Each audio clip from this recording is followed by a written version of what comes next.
শায়েখ, আমি রাগের মাথায় মাকে থাপ্পড় দিয়ে ফেলেছি, এখন আমি কি করতে পারি? আল্লাহ আল্লাহ। প্রিয় ভাই, কি বলবো আপনাকে? আল্লাহ রাব্বুল আমিন কোরআনুল কারীমের মধ্যে বলেছেন, ওয়াকাদা রাব্বুকা আল্লা তা'বুদু ইল্লা ইয়াহ ওয়া বিল ওয়ালিদাইনি ইহসানা। আল্লাহর ইবাদতের পরে সবচেয়ে বড় আপনার ইবাদত পাওয়ার হকদার, সবচেয়ে বড় কথা শোনার জিম্মাদার, যার কথা আপনাকে শুনতে হবে, তিনি হচ্ছেন আপনার পিতামাতা। আল্লাহ বলছেন, ওয়ালা তাকুল্লাহুমা উফফিউ ওয়ালা তানহারহুমা ওয়া কুল্লাহুমা কাওলান কারীমা। উফ শব্দ বলো না, এহেকার দিয়ে কথা বলো না। আমার বাপ মার সাথে আমি ঝাড়ি দিয়ে কথা বলি না, কথাই বলবো না। আল্লাহ বলছেন জি না, ওয়া কুল্লাহুমা কাওলান কারীমা। চুপ করে থাকবি হবে না, বাপ মায়ের সাথে সুন্দর করে কথা বল।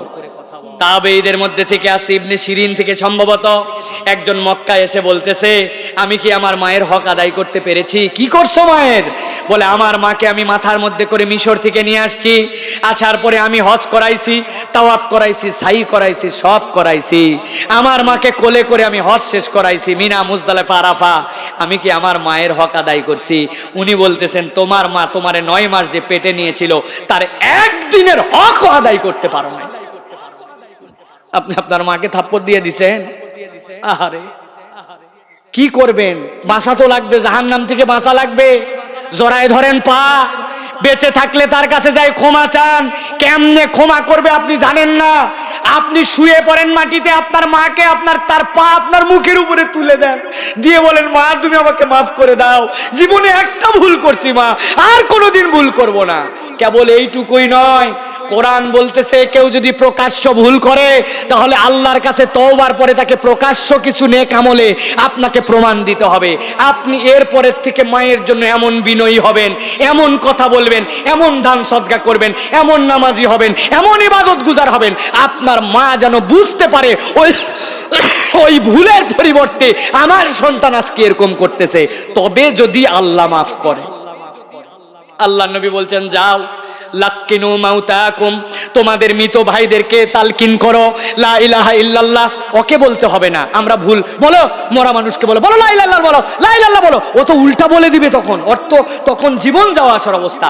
আল্লাহ নবী বলছেন, পাশে যেয়ে বলো লা ইলাহা ইল্লাল্লাহ, লা ইলাহা ইল্লাল্লাহ। ও যেন মুখ দিয়ে বলে। ইয়া রাসূলুল্লাহ, সাহাবীর তো কালেমা আসে না, সাহাবীর কালেমা আসে না। আল্লাহ নবী বললেন, তাড়াতাড়ি তাড়াতাড়ি তার মা আছে কিনা খবর দাও। মাকে ডেকে নিয়ে আসা হলো। মাকে আনার পরে বলল, তোমার সন্তানের কালেমা মুখ দিয়ে বের হচ্ছে না, তুমি কি মনে কোনো অসন্তুষ্টি আছে কিনা? বলে, ইয়া রাসূলুল্লাহ, আমার সন্তান আমাকে দেখভাল করে, আমার খবর নেয়, আপনার সাহাবী, আপনার প্রিয়, জিহাদ করেছে, আপনার জন্য হিজরত করেছে, আমি সব কিছুই জানি, কিন্তু ইয়া রাসূলুল্লাহ, সে আমার সাথে ঠিকঠাক মতো কথা বলতো না।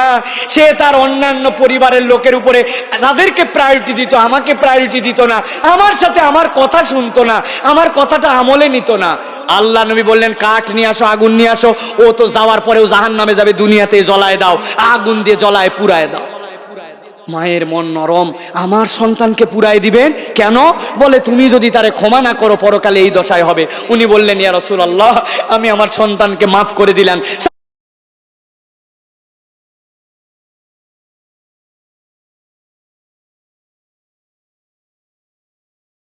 সাহাবীরা দৌড় লাগাইছে, যে দেখে বলতে হয় নাই, বাহির থেকেই তার কালেমা শোনা যাচ্ছে। মায়ের সন্তুষ্টি জান্নাত, বাপের সন্তুষ্টি জান্নাত। মায়ের অসন্তুষ্টি জাহান্নাম, বাপের অসন্তুষ্টি জাহান্নাম।